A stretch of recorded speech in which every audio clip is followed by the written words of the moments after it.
Hello and welcome to this episode of the Real Relationships Show. I'm joined by Sarah Jane Lewis, who is a holistic energy practitioner, and we're going to be talking more about that in a little while. But first of all, Sarah Jane, welcome to the Real Relationships Show. Hello, thank you very much for having me here today. You're very welcome. Now, we are going to talk about what being a holistic energy practitioner is all about. But I know that that's not what you've always done. And you had quite a journey to get there, didn't you? I did. And it's one that's, I think, initially started out with doing what other people wanted to do. I remember very, very clearly stood in the school playground on a careers evening with my dad, and he was literally doing this with his hands, saying, "You're so blinkered. You just got to focus on what you're going to do." And all I was saying is, I just want to help people. All I want to do is help people. I want to go to beauty school. I sound like that girl from Greece. Yes, um, Frenchie. Frenchie, that's it. I want to go to beauty school. I want to learn massage. I want to help people. And he's like, no, you need a proper job. You need an office job. And it really started there, to be honest, with that whole, right, go and get a proper job, go and get an office job. And I flitted and I did this. And trained as a qualified accountant. Don't do it as a job, but did it to appease my dad and to everybody around me. And then later on in life, found myself in corporate world doing corporate jobs. And then during lockdown, I'd gone through a journey of losing a lot of weight, so put myself through some self-study to become a personal trainer. Lockdown happened and I thought, right, I'm going to help people. This is my opportunity. I'm going to go out there on the internet and just take my mind off what's going on and help other people focus on just feeling good, just doing some exercise. So started doing burpees and jumping jacks to the world, which was all a bit crazy. Fantastic. And of course, that's a really interesting journey and something I would love to know more about. But this is a show about real relationships. And I want to know about the relationship journey underneath all that, because you've told me a little bit about it. You've told me a little bit about your story, but I'd like to dig a bit deeper. And you said to me, and you've just inferred that you started your life doing what you thought you should, what other people told you you should. And that wasn't just in terms of your job, was it? It was also about relationships. Most definitely. So I met my ex-husband when I was 21. He was a lot older than me. He was 13 to 14 years older than me. And to me, he was older, wiser, fun, been there, done it, seen it. And I just adored him. I just thought, wow, it's amazing. Um, and I just wanted him to like me, just wanted him to love me, just wanted him to think I was the bee's knees and that everything was amazing. We ended up getting married. I was about 28 when I got married. And there was red flags along the way, but being so young and not really maybe having the healthiest of relationships throughout all my life, I always buried them underneath, swept them under the carpet and thought, oh, it's okay, everything will be fine. As long as he loves me, as long as he likes me, everything will be okay. As long as I do things right, make him happy, everything will work out for the best. And being a little bit older and wiser now, I just know that all it did was just bury it and bury it and bury it until one day it exploded and I couldn't put up with it anymore. Goodness. And tell me about that, because you said to me you got divorced over a piece of tuna.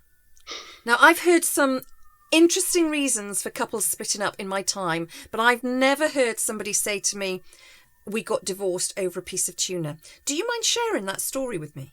Of course.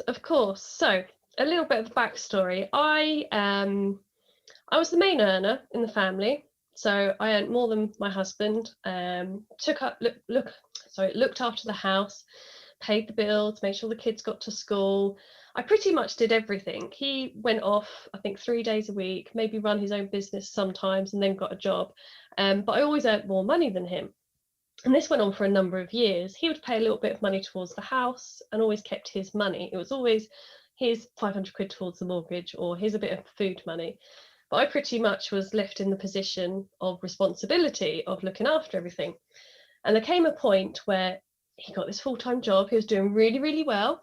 And he told me, he said, I've got a £10,000 pay rise. And I was like, wow, amazing. You earn more than me now. And together we earn X amount. We can do this. We can save for that.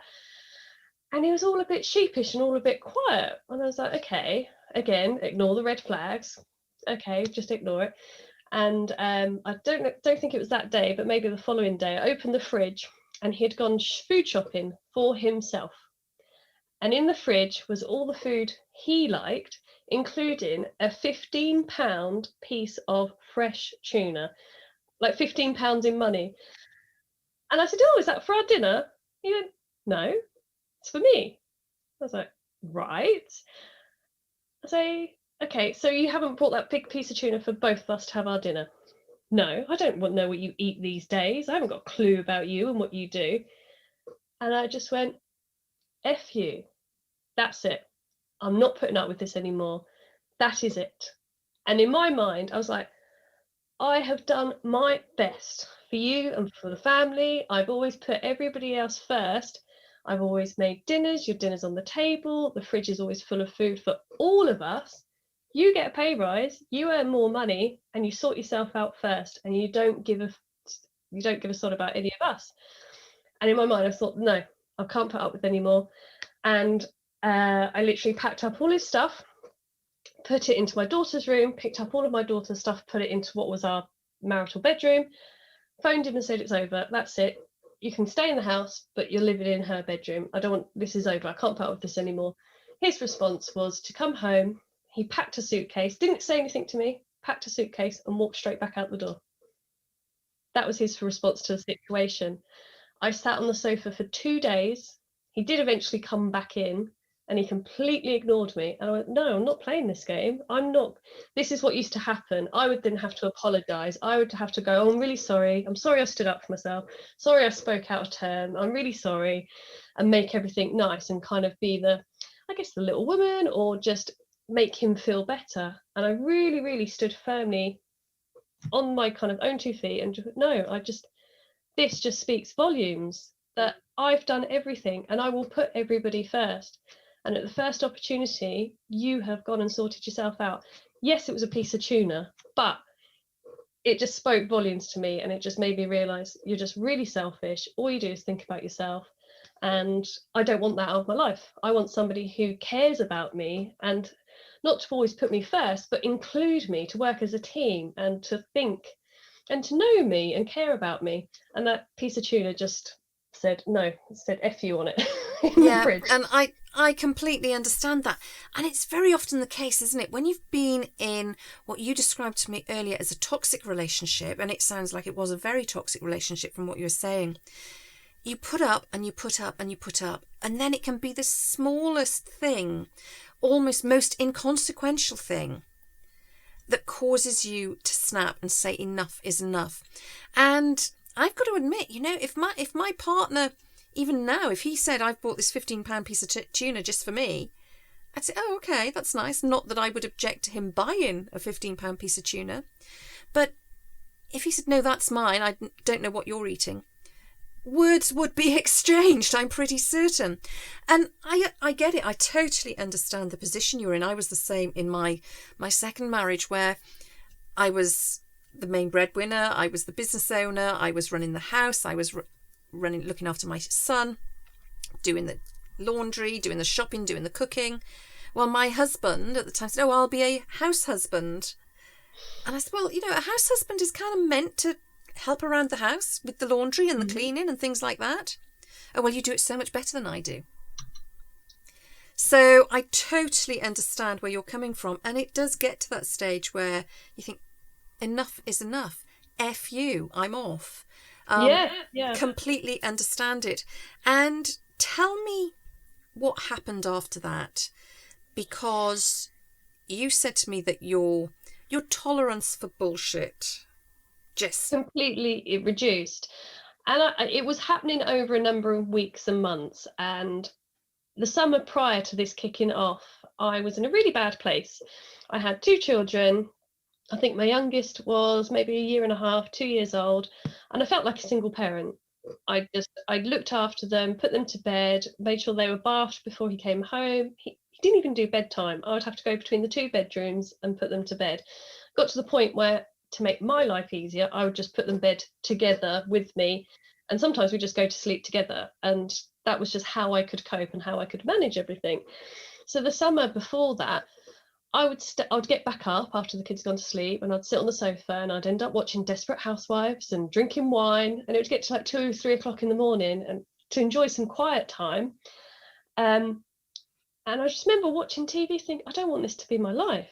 Like, this is horrible. I'm so lonely. I am really lonely, and I cannot express this to anybody. I'd say to my mum about kind of how unhappy I was, and she could see, because at the weekends I'd end up going to their house because he was going to the pub or to the football or doing whatever he wanted to do on his free time. And she'll say, well, that's just life, that's just marriage, that's what women do, that's what you have to do, you've made your bed, lie in it.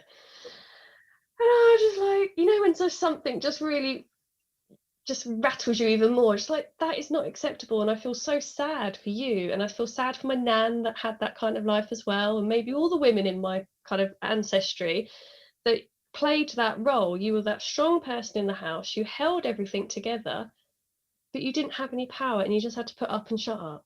And I remember that brought me back to a moment when I was about 14, listening to my nan and granddad arguing, and I love my grandparents, they've passed away now, and my granddad telling my nan off, and I was like, do not speak to her like that. I was this feisty 14-year-old. I was like, rah, like, you cannot speak to my nan like that.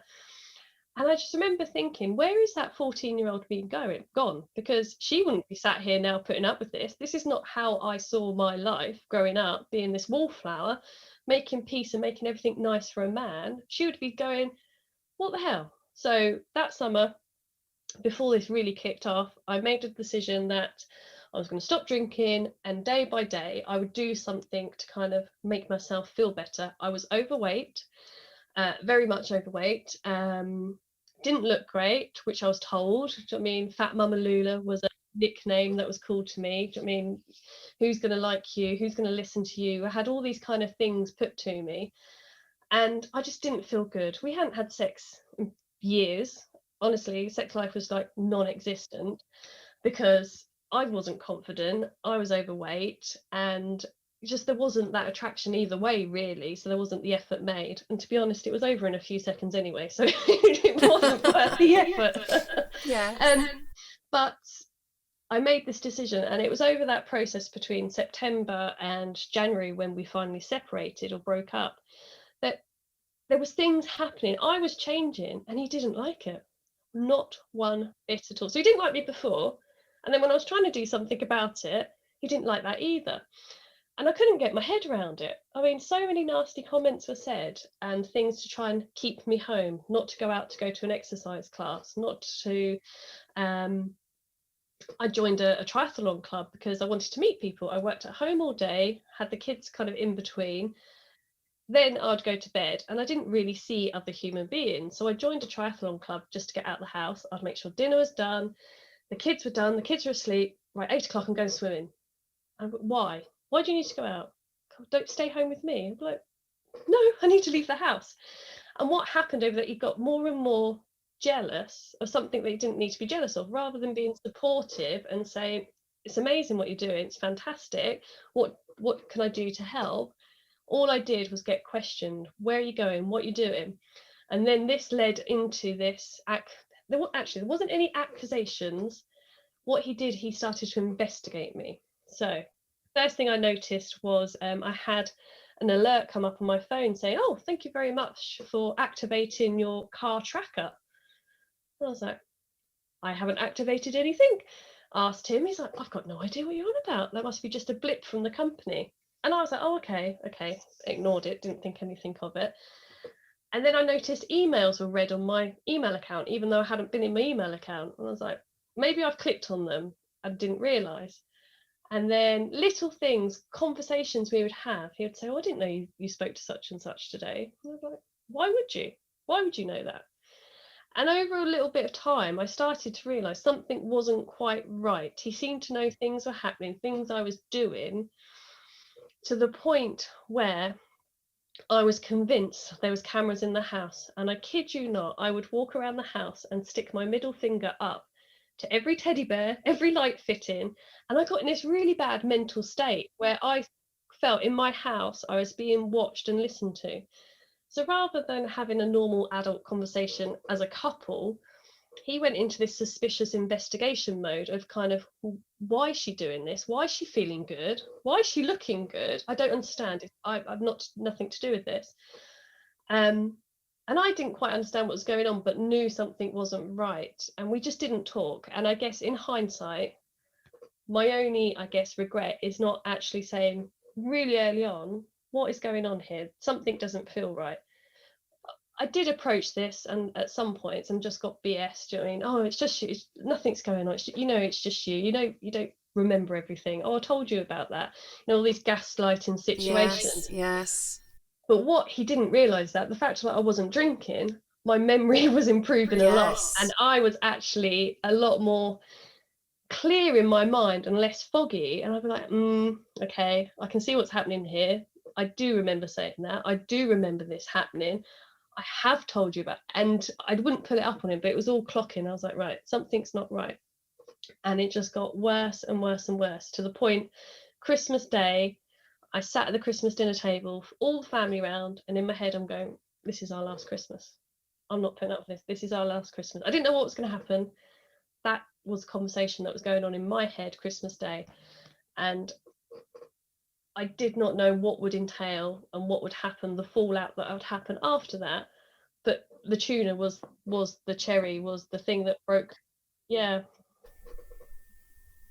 That's incredible. And the fact that you'd reached that decision, and Christmas Day you were sat there thinking, this is our last Christmas. I know I'm leaving.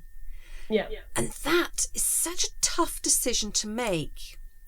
And had you made the decision before that, or was it this sort of act of sitting down with the family around you, feeling lonely in your marriage, which is just awful? And if people haven't felt it, just thank goodness that they haven't felt lonely in their marriage or in their relationship, because to feel lonely in a relationship is awful. It's heartbreaking. And like you, I did the same. I used to feel very lonely in my marriage, and I would self-medicate with alcohol as well, and it would be the early hours of the morning, because that was the only time I got to myself, the only time I got to unwind. And actually the prospect of going to bed and sharing a bed with somebody who would turn their back on me, who didn't want to have sex, it was better to stay up and be with my friend in the bottle than anything else. So totally relate to where you're coming from. But had you decided before Christmas Day that you were going, or was it that moment sitting there looking at the family that made you decide? No, my whole intention of getting fit, losing weight, was to feel more attractive to him, that he might like me and our relationship might improve. But by me not drinking, we didn't have anything in common so much anymore. So I wasn't fun girl Sarah Jane on the Friday night going, oh, having a good old chat and, letting loose. I was focused.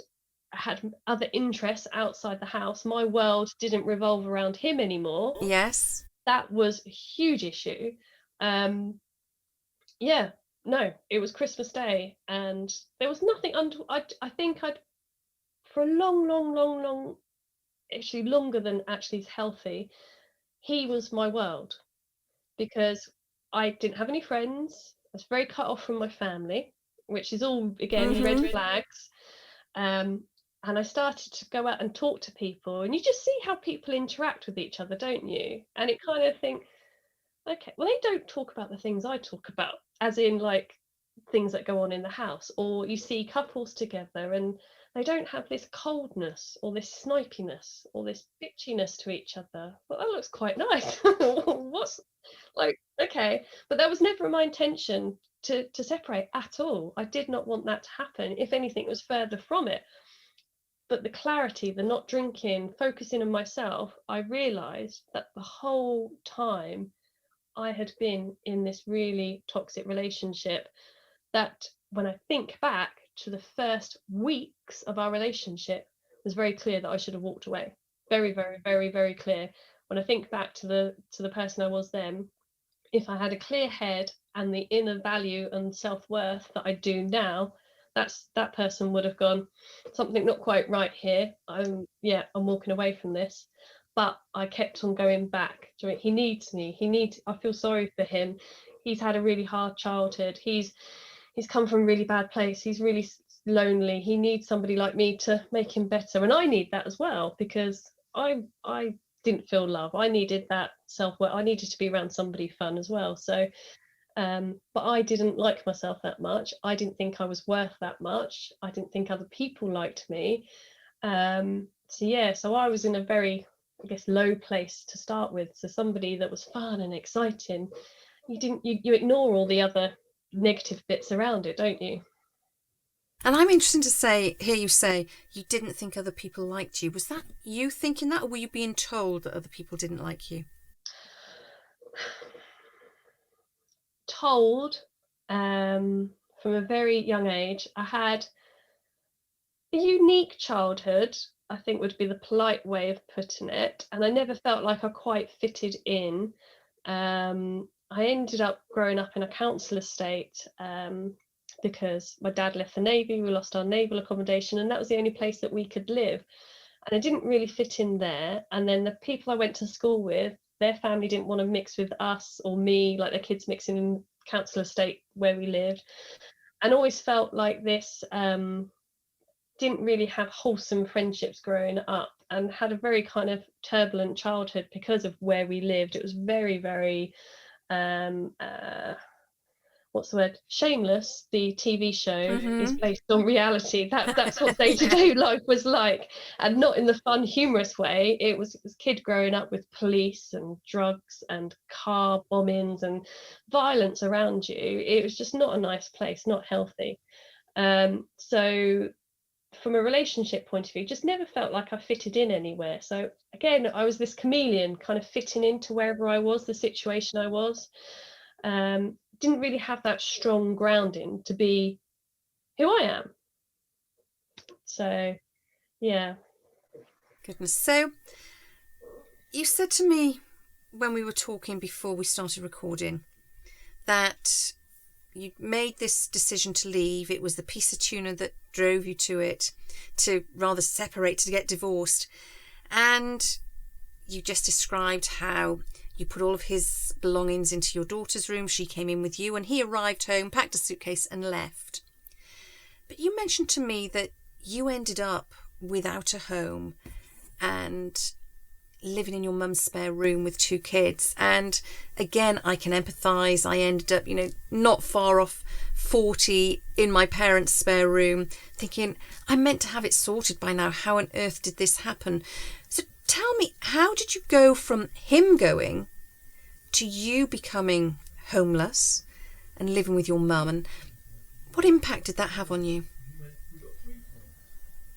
It's quite traumatic. So from the point of declaring I no longer wanted to be married to actually that day of moving out was about a period of about 3 months. 28th of April, very clearly, I remember that.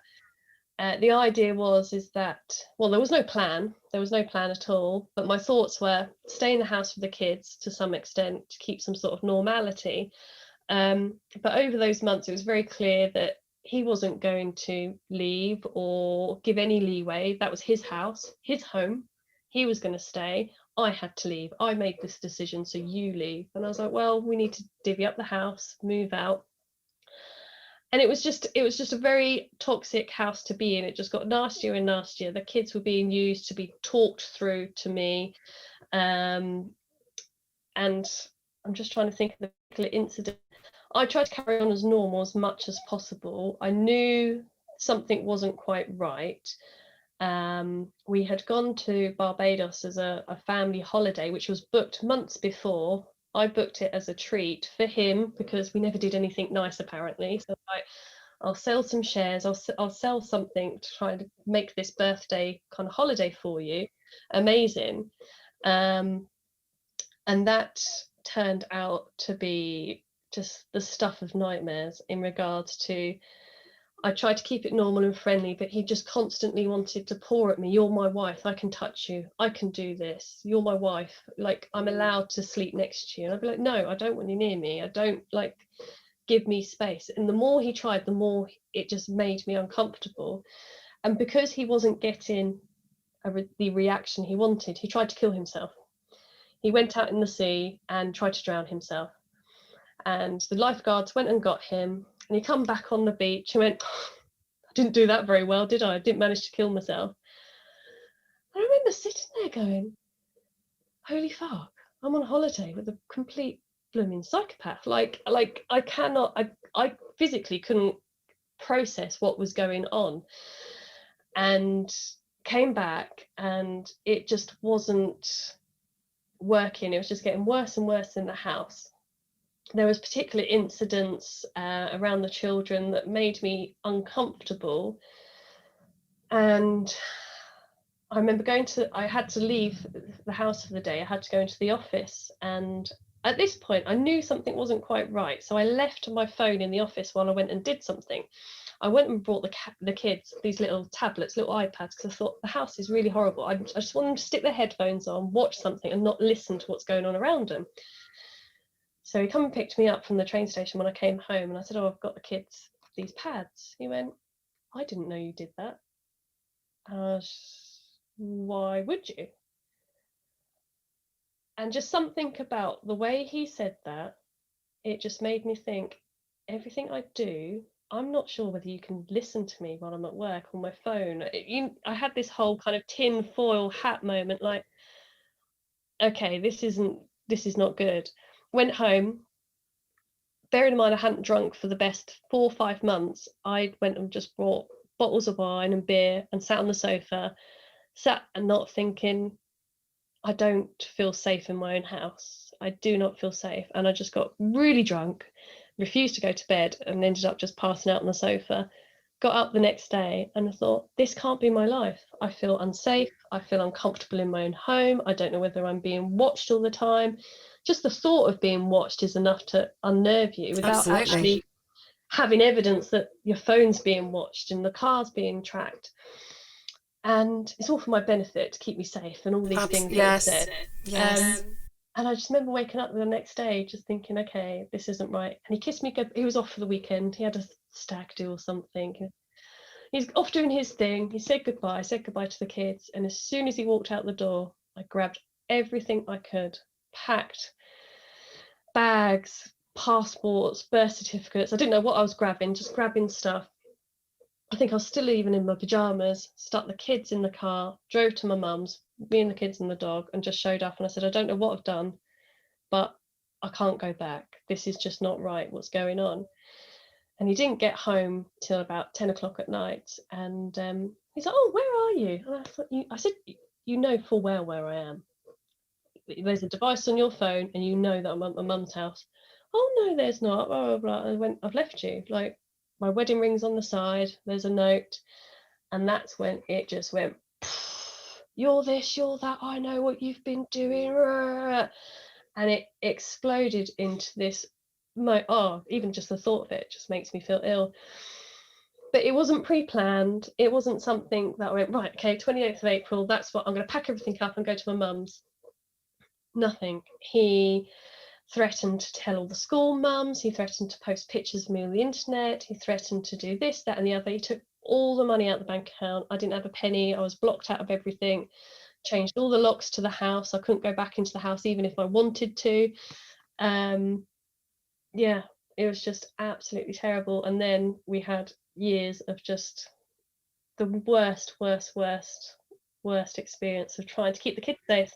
And the worst thing about this, I had nobody to protect me and the kids.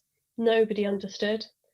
Nobody understood how this felt, what was actually going on. When I tried to explain, even to the police to some extent, they went, we kind of know what goes on, but unless you've got evidence, like physical evidence, we can't do anything. And the courts were like, he's a nice guy. He's not abusing the kids, so he can still see them. I'm like, but you don't understand what I've been through. Oh, well, you made the decision to leave. The whole process was heartbreaking. absolutely heartbreaking. And I must say today that he sees the children more than he's ever seen the kids. And this is going to sound terrible, providing I don't rock the boat or cause too much kerfuffle and don't cause a big drama, then everything's okay. But there's still that little tone, there's still that, if I don't do something he agrees with, there's that look that sends to my core. You did it this week, that goes, right, okay, step back, don't push any buttons, which is terrible, isn't it? Even years later, after you've made that breakaway, because you've got children involved. And for me, I kind of think, well, I can't do or say anything. I can't, because I feel like they get the brunt of it. They're in the middle very much still. Sorry, I spoke quite a lot then. No, that's absolutely fine. This is about you and about your story. And what's sad for me, but almost heartening in one respect, is the things you are saying are the things I went through with my second divorce. And I found the same with the court system, with the legal system. In fact, a judge said to me at one point, you can't possibly be the victim of abuse because you're an eloquent and confident witness.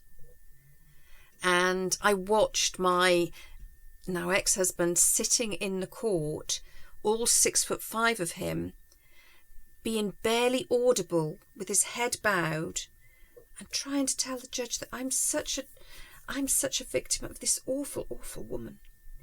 And I looked at him and didn't recognise the man sitting there because that wasn't the man I knew. Mm-hmm. And it's so difficult. And there's a fantastic book out there. If you haven't read it, please do. And I'm going to put this in the show notes as well. It's called Eve Was Framed by QC Helena Kennedy. And it's available on Amazon. And I don't get any feedback, any money for it or any affiliate link or anything like that for it. Maybe I should, because I recommend it to so many women and so many of my clients. And she writes it as a woman inside the legal system. Oh, okay. And tells about how women are destined to be seen as the bad mother, as the scarlet woman, because it is such an old boys network. Now, I know it is changing gradually, very slowly, very slowly. But it's really interesting to read that. And whilst it doesn't change how you or I were treated and how we were made to feel, what it does do is give us an understanding as to what's going on. And it's partly why I do what I do. It's why I'm so passionate about giving women particularly a voice to talk about their relationships, because like you, the police were fantastic with me, but said to me, unless you have evidence, there's nothing we can do. Yeah. And I remember saying, well, how can I give you evidence? This is psychological abuse. The only evidence you've got is the times that I've tried to take my own life because I just can't handle this anymore. The only evidence you've got are the social services report, because my son was living with my husband at the time. And I knew he was being neglected. But because my son wasn't being abused, they wouldn't listen. And yet I knew through the conversations I was having with my son, he was being neglected. Now, thankfully, he eventually, after a 10-year legal battle, came to live with me. And at 16 years old, he is now recognising exactly what his father was like and is like, because his father is behaving the same towards him as he used to towards me. So if I can give you any hope at all, Sarah Jane, it's that your children will work it out for themselves.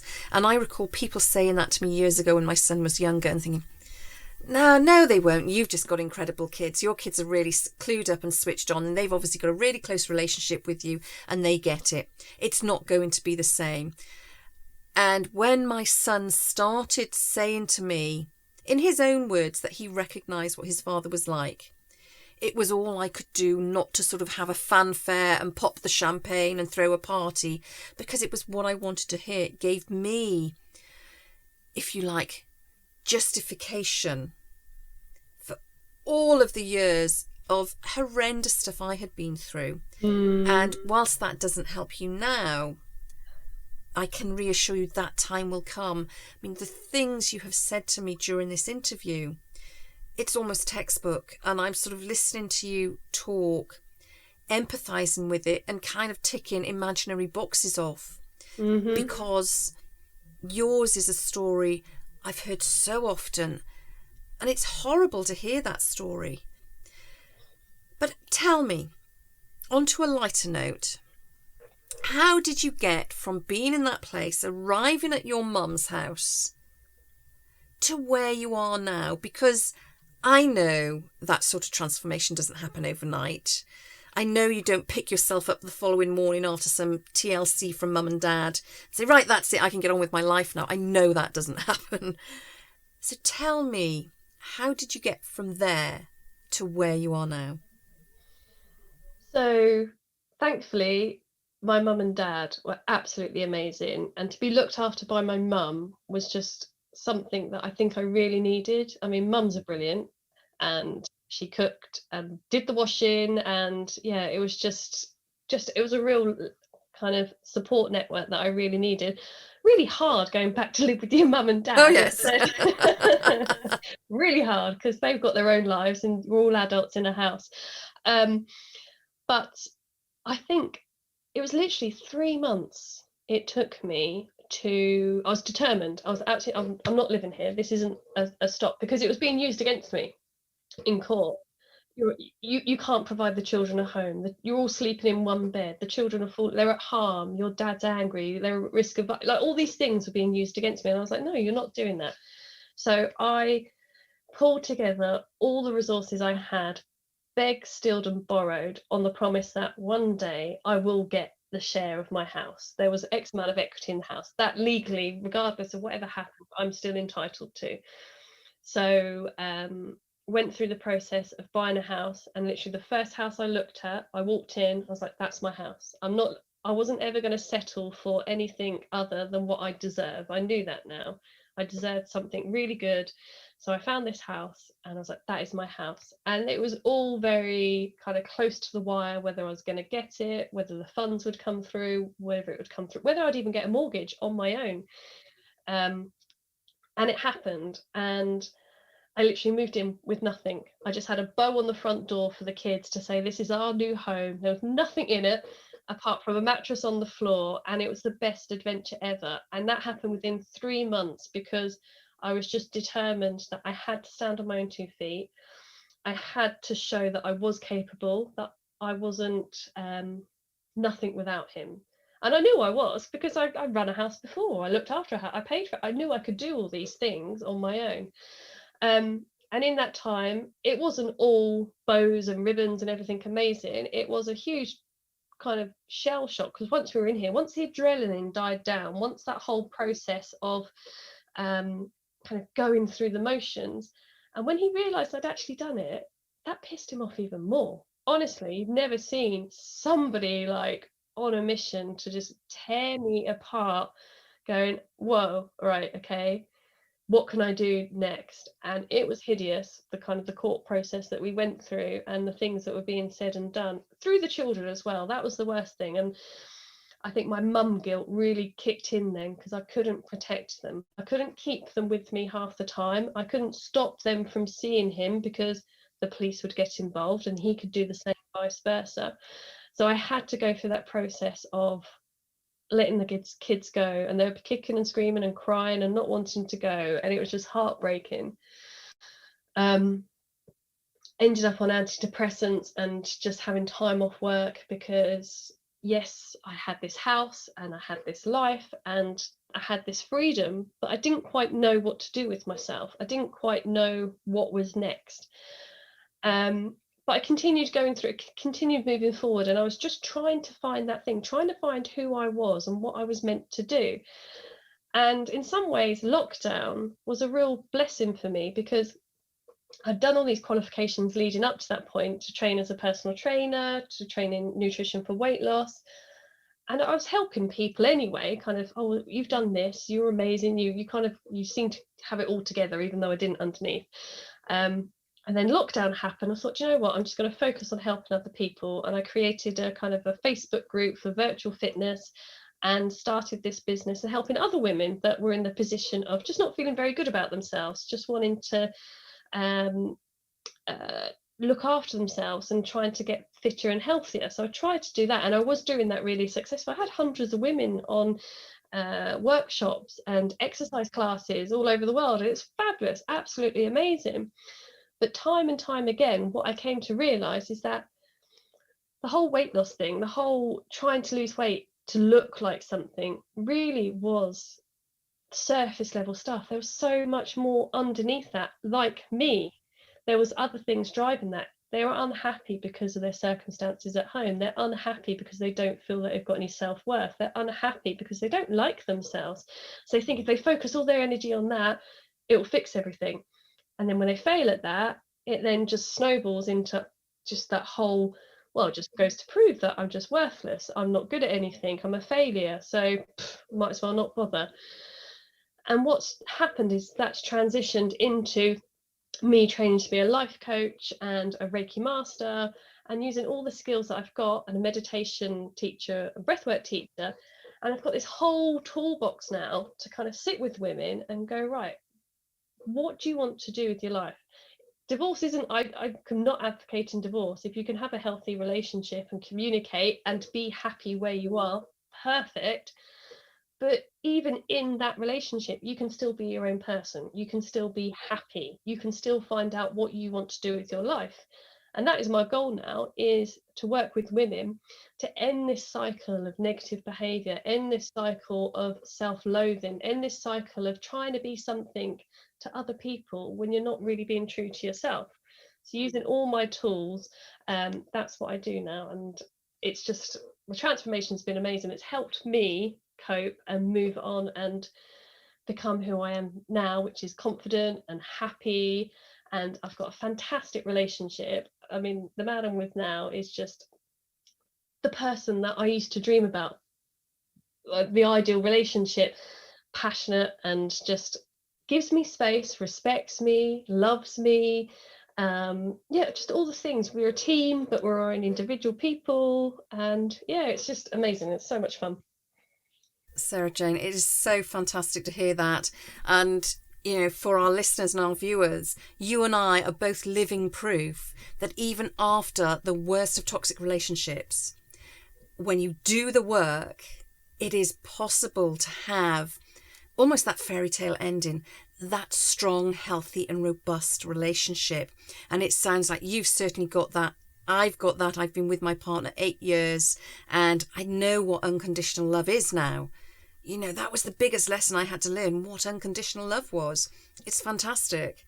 But It is, yeah. I'm so, so happy for you, Sarah Jane. So grateful to you for sharing your story with me today. On behalf of our listeners and our viewers as well, thank you so much.